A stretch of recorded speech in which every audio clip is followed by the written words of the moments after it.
سبيل الدموع سبيل مريح. السلام عليكم ورحمة الله وبركاته. الحمد لله رب العالمين والعاقبة للمتقين والصلاة والسلام على سيد المرسلين وعلى آله وأصحابه أجمعين. أما بعد فأعوذ بالله من الشيطان الرجيم. بسم الله الرحمن الرحيم. ولقد كرمنا بني آدم وحملناهم في البر والبحر ورزقناهم من الطيبات وفضلناهم على كثير ممن خلقنا تفضيلا. صدق الله العظيم. صدر محترم، حکم صاحبان، معزز اساتذہ اکرام اور میرے عزیز ساتھیوں، اللہ تعالیٰ نے انسان کو پیدا کرنے سے پہلے اس کی غذا کا انتظام فرمایا.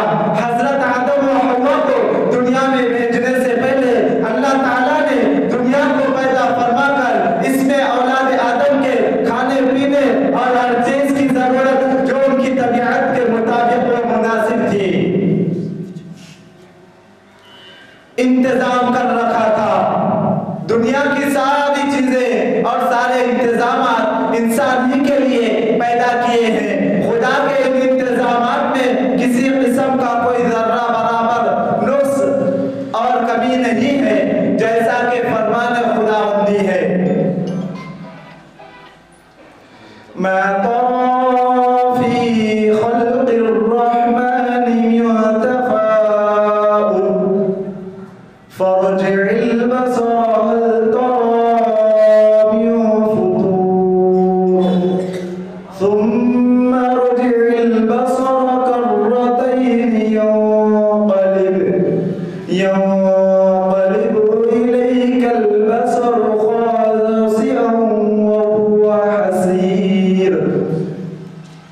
تو خدا کی اس صناعت میں کوئی خلل نہیں دے گا. سو تو اب کی بار پھر نگاہ ڈال کر دیکھ، کہیں تجھ کو کوئی خلل نظر آتا ہے یعنی بلا تعامل تو تو نے مجھ کو بہت بار دیکھا ہوگا. اب کی بار تعامل سے نگاہ پھر بار بار ڈال کر دیکھ. آخر کار نگاہ ذلیل اور درماندہ ہو کر تیری طرف لوٹ کر آئے گی.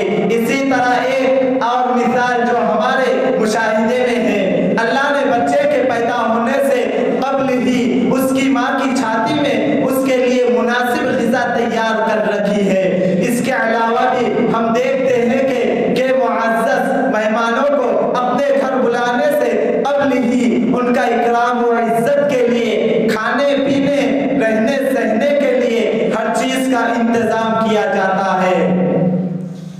محترم بزرگوں، اشرف المخلوقات حضرت انسان بھی خدا تعالیٰ کا مہمان ہے. اس لیے اللہ نے بھی اس کو دنیا میں بھیجنے سے پہلے ساری چیزوں کا انتظام کر رکھا تھا.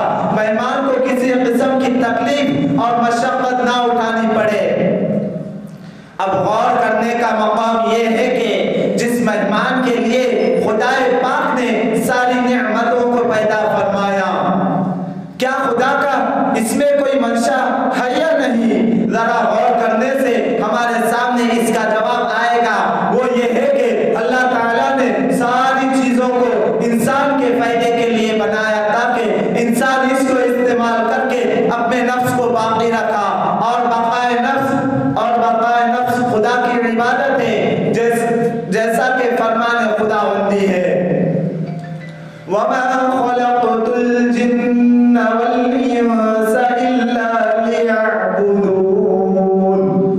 اور میں نے جن اور انسان کو اس واسطے پیدا کیا کہ میری عبادت کیا کرے. لیکن دنیا کے اکثر انسان اصل مقصد عبادت کو چھوڑ کر غفلت میں پڑے ہوئے ہیں اور خالق کے منشے کو بھول کر نفس اور شیطان کے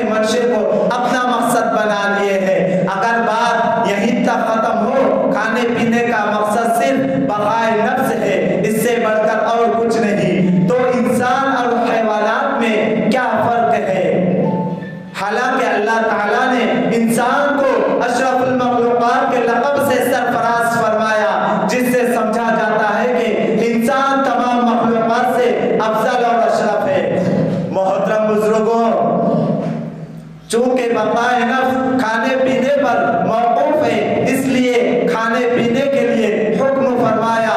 ارشاد باری تعالی ہے وَكُلُوا وَاشْرَبُوا وَلَا تُسْرِفُوا إِنَّهُ لَا يُحِبُّ الْمُسْرِفِينَ۔